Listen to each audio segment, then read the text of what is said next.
Jiraachise naaf dhiiguusaati kan du'a koo hambisee naaf du'uusaati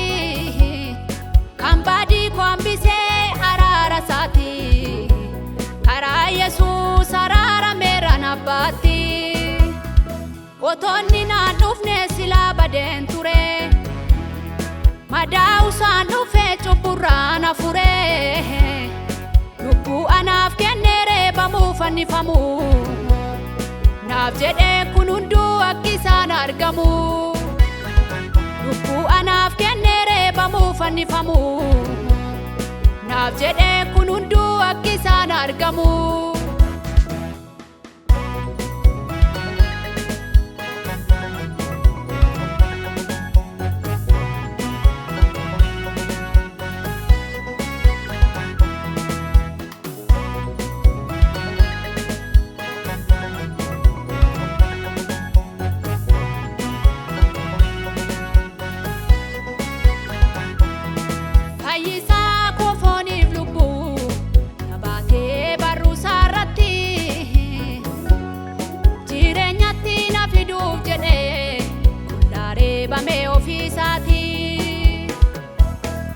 Araara saatu na araarse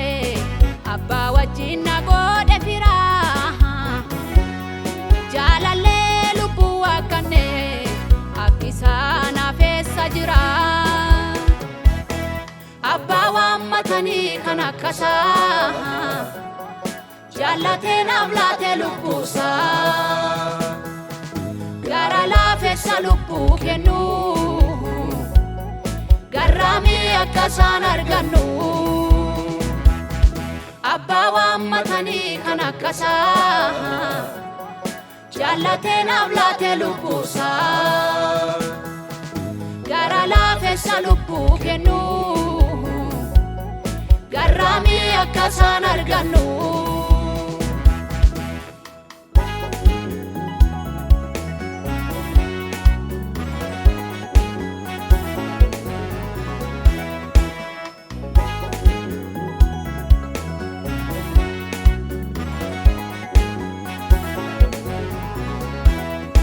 Akkasuma miti gooftaan koo dhiigasaa kan naaf dhangalaase jiraadheeraanii karaasaa isatu bilisa na baase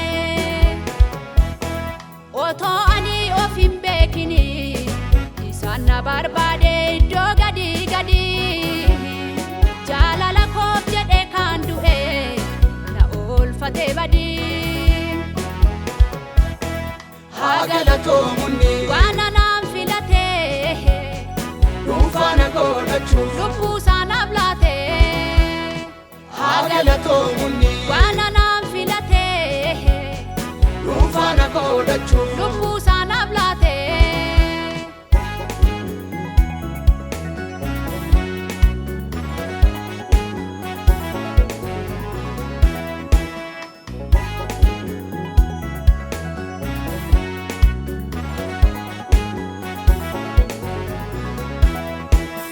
tokko malee itti faraadame cubbuu kootiif jedhee tu ajjeefame akka hoolaa qalmaa calliseetta deeme jallootaan marfame dirrisaas reebame hin baasu gooftaa gatii kee maal jedheen dubbadha naaf goote waan guddaa Yesuus koo baay'een si jaalladha. Hin baasu gooftaa gatii kee maal jedheen dubbadha naaf goote waan guddaa Yesuus koo baay'een si jaalladha. Hin baasu gooftaa gatii kee maal jedheen dubbadha naaf goote waan guddaa Yesuus koo guddaa si jaalladha. Hin baasu gooftaa gatii kee maal jedheen dubbadha naaf goote waan guddaa